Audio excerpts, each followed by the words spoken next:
আসসালামু আলাইকুম। জাতীয় বিশ্ববিদ্যালয়ের পুরাতন সিলেবাসের সর্বশেষ ব্যাচ হচ্ছ তোমরা। তোমাদের পর থেকেই নতুন সিলেবাসের কার্যক্রম শুরু হয়েছে। তবে তোমাদের ব্যাচেও একটা জায়গায় পরিবর্তন কিন্তু এসেছে। সেটি হচ্ছে প্রশ্নের ধরনে।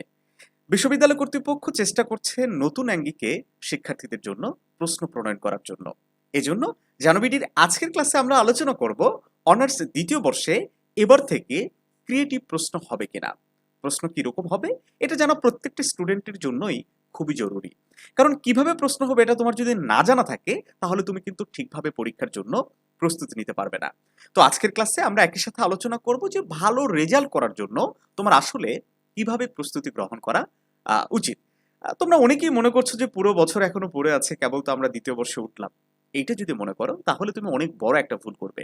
তুমি নিশ্চয়ই খেয়াল করেছো যে ফার্স্ট ইয়ারে হয়তো কয়েকদিন আগে ভর্তি হয়েছিলে, কিভাবে পুরো একটা বছর চলে গেছে তুমি কিন্তু বুঝতেও পারো নাই। পরীক্ষার ঠিক আগ মুহূর্তে যখন হুট করে রুটিন প্রকাশ করে দিয়েছে তখন কিন্তু তোমার তাড়াহুড়া শুরু হয়ে গেছিল যে কোনটা ছেড়ে কোনটা পড়বো।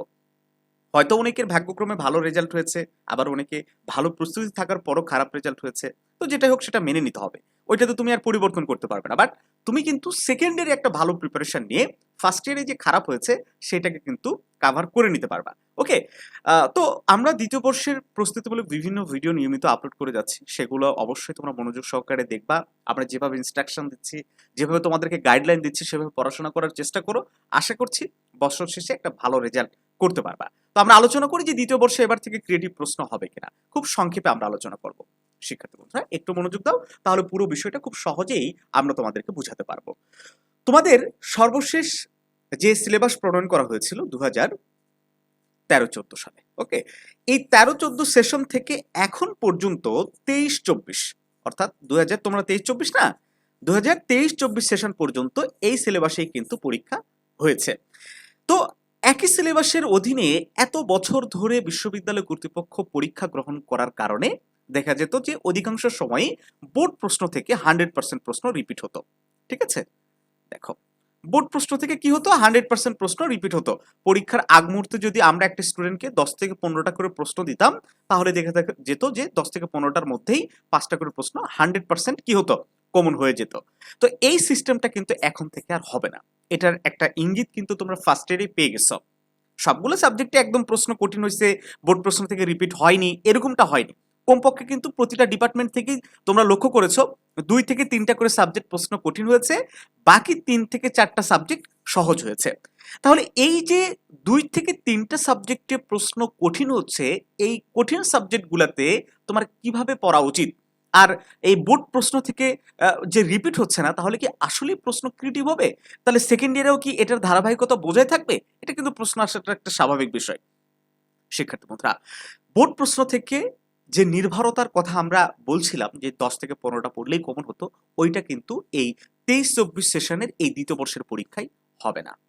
তাহলে তোমাকে কি পড়তে হবে?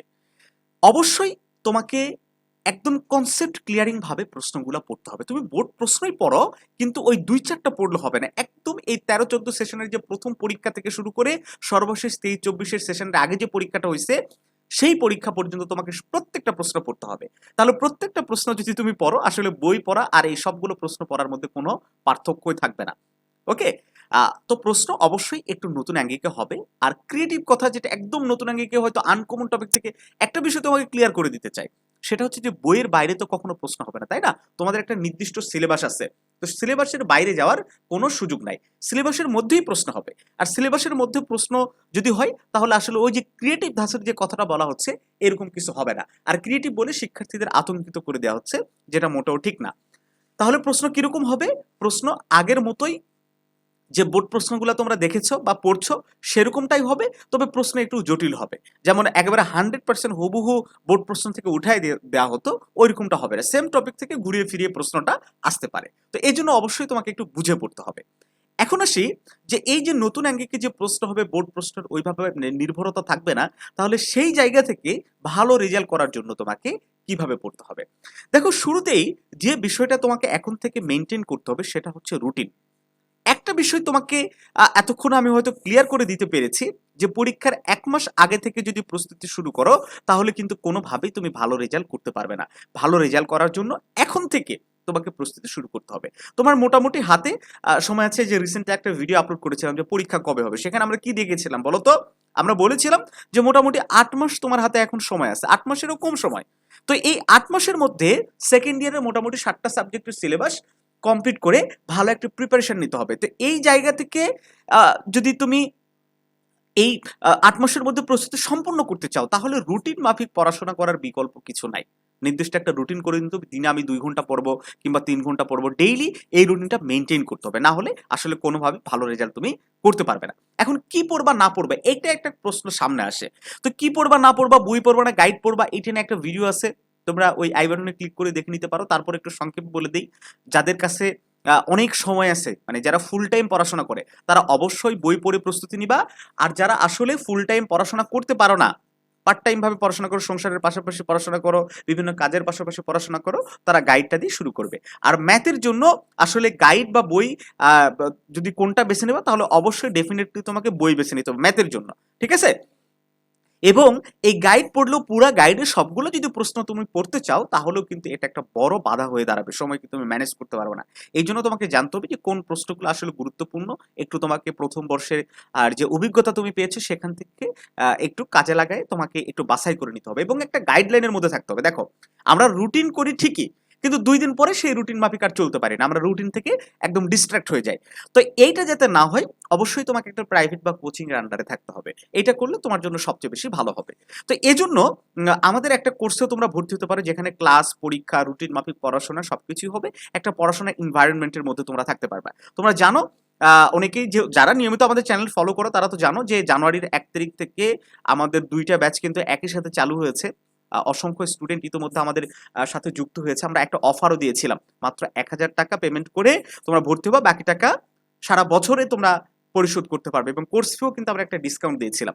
তো সেই অফারটা আমরা আবারও চালু করেছি আগামী 28 জানুয়ারি পর্যন্ত। 28 জানুয়ারি পর্যন্ত আমরা ভর্তি নিব। আর হচ্ছে 1 ফেব্রুয়ারি থেকে আমরা আবার আমাদের তৃতীয় এবং চতুর্থ ব্যাচের ক্লাসের কার্যক্রম শুরু করব। আমি যদি একটু স্ক্রিনে দেখাই, তাহলে তোমাদেরকে আমি বুঝাতে পারবো যে কতগুলো স্টুডেন্ট ইতিমধ্যে আমাদের সাথে যুক্ত হয়েছে। দেখো কত সুন্দরভাবে তারা পড়াশোনা করছে। এই যে এটা হচ্ছে আমাদের একটা গ্রুপ, জানোবিডি first year, sorry second year private batch. Okay, আমরা এই গ্রুপটার কথা যদি একটু দেখি, এই গ্রুপে তোমরা দেখতে পাচ্ছ মোটামুটি 102 জন মেম্বার আমাদের এখানে ভর্তি হয়েছে। আরো অনেকেই ভর্তি হয়েছে যারা এখনো এই ফেসবুক ব্যবহার করে না, কিংবা খাতাগুলো যারা হোয়াটসঅ্যাপে সাবমিট করে। দেখো 17 জানুয়ারি অর্থাৎ গত 2 দিন আগে খাতাগুলো সাবমিট করছে। হ্যাঁ, আমরা প্রত্যেকটা কত সুন্দরভাবে লিখছে। দেখো এই খাতাটা যদি আমরা দেখি, প্রত্যেকটা প্রশ্নের উত্তর তারা রুটিন মাফিক পরীক্ষা দিচ্ছে। আমাদের টিচার তাদেরকে জানাই দিচ্ছে যে কত পাইছে, কোন কোন জায়গায় ভুল আছে। আবার সেই স্টুডেন্টরাও ফিডব্যাক দিচ্ছে যে ঠিক আছে, আমরা এটা মেনে চলবো। হ্যাঁ, এইভাবে দেখো শত শত স্টুডেন্ট, শত শত খাতা এইভাবে তারা সাবমিট করেছে। প্রত্যেকটা খাতা আমরা গুরুত্বভাবে দেখছি, কার কোথায় ভুল এগুলো ধরাই দিচ্ছি। হ্যাঁ, আরেকটা আমরা যদি গ্রুপ দেখি, এটা দেখলাম। আচ্ছা, এটা যদি দেখি আমরা, ওকে, এটা যদি আমরা দেখি, তাহলে দেখতে পাচ্ছি এই জায়গায় কয়টা মেম্বার আছে, 159 জনের মতো মেম্বার আছে। এখানেও খাতা সাবমিট করতেছে। দেখো 4 ঘন্টা আগে একটা স্টুডেন্ট দিছে, আমরা খাতা দেখে পর্যায়ক্রম লেখে নাই, কি সমস্যা সেগুলো কিন্তু আমরা সবকিছু বলে দিচ্ছি। স্টুডেন্টরা ফিডব্যাক দিচ্ছে, স্টুডেন্টরা আমাদের সাথে বিভিন্ন, এটা ফেসবুক গ্রুপের কার্যক্রম, এটা প্রাইভেট। এখানে কেউ, এই যে দেখো অনেকে সার্চ করে কিন্তু জয়েন্ট রিকোয়েস্ট পাঠাইছে, এটা আমরা কোনোদিনই অ্যাপ্রুভ করবো না, এটা আমরা ডিক্লাইন করে দিব। এভাবে হবে না অবশ্যই। এই যে দেখো অনেকেই খাতা ইতিমধ্যে সাবমিট করে রাখছে 3 মিনিট আগে, 1 ঘন্টা আগে। এই খাতাগুলো আমরা কিন্তু চেক করবো কিছুক্ষণের মধ্যেই। এই যে এটা হচ্ছে আমাদের রুটিন, সরি প্রশ্ন, এটা প্রশ্ন ছিল। এই যে প্রশ্ন দেখে দেখে কিন্তু উত্তর করেছে, মানে কোন তারিখের পরীক্ষা। এগুলো দেখার উদ্দেশ্য হইতেছে যে মানে এই স্টুডেন্টগুলো যারা রেগুলার পড়াশোনা করছে, যারা লেখালেখির কাজ করছে। দেখো সারা বছরও কিন্তু তুমি অনেক সময় লেখো না। এই যে এই হঠাৎ করে একজন খাতা অবশ্য সাবমিট করছে, এই খাতাটা আমরা যদি দেখি, কোথায় গেল, দেখো একটু আগেই সাবমিট করলো, এই যে কথা বলতে বলতে। আচ্ছা যাই হোক, তো এই যে যারা রেগুলার খাতা সাবমিট দিচ্ছে, পড়াশোনা করছে, লেখালেখি করছে, তারা ভালো করবে নাকি তুমি বিশ্বাস করো তুমি ভালো করবা? এই যে এখনই সাবমিট করলো, জাস্ট নাও পলিটিক্যাল সায়েন্স ডিপার্টমেন্টের একজন স্টুডেন্ট খাতা সাবমিট করলো। ওকে, তো অবশ্যই আমি মনে করি এই কোর্সটাতে যুক্ত হয়ে এই যে যারা পড়াশোনা করছে বা এই যে যারা পড়াশোনার মধ্যে থাকার চেষ্টা করছে, তাদের সাথে এক হয়ে আসলে তাদের সাথে একটু পড়াশোনা করার চেষ্টা করা দরকার। এই যে রসায়ন বিভাগের স্টুডেন্ট, প্রত্যেকটা ডিপার্টমেন্টের স্টুডেন্ট কিন্তু আমাদের সাথে যুক্ত আছে। হ্যাঁ, সমাজকর্ম ডিপার্টমেন্টের স্টুডেন্ট, এখানে সপ্তাহে আবার ক্লাস হয়, লাইভ ক্লাস হয়। এক্সাম হয়, একটা পড়াশোনার পরিবেশ। তো আমি মনে করি যে অবশ্যই তোমার এখানে যুক্ত হওয়ার উচিত। তুমি ধরে নাও যে ১,০০০ টাকা তোমার লস হইছে। কি বললাম? ১,০০০ টাকা তোমার ধরে নাও লস। এইটা মনে করে ভর্তি হও, কয়েকটা দিন আমাদের সাথে থাকো। যদি ভালো না লাগে বাকি তো আর পেমেন্ট করার দরকার নাই। আমরা তো ফুল পেমেন্ট তোমার থেকে নিচ্ছি না। ঠিক আছে? তো এখনই স্ক্রিনে দেওয়া হোয়াটসঅ্যাপ নাম্বারে যোগাযোগ করে তোমার আসনটা কনফার্ম করে রাখো। কারণ ওই জানুয়ারি মাসেও আমরা শুরুতে যে এই যে ১ম এবং ২য় যে ব্যাচটা চালু করেছি, সেই ব্যাচে আমরা দেখেছি অনেক স্টুডেন্ট ভর্তি হতে পারে নাই। তো তাদের জন্য এই সুযোগটা আমরা দিচ্ছি। তোমরা যারা ভিডিওটা দেখছো অবশ্যই জয়েন হয়ে যাও। আর যারা নতুনভাবে দেখছো তারা তো জয়েন হবাই এবং বন্ধুদেরকে একটু রেফার করে দিবা। হ্যাঁ? আশা করছি বছর শেষে আমরা ভালো কিছু তোমাদেরকে দিতে পারবো। এই সুযোগটা, এই ডিসকাউন্টটাকে কাজে লাগাও। তো দেখা হচ্ছে নতুন কোনো ক্লাসে। ভালো থাকো সবাই।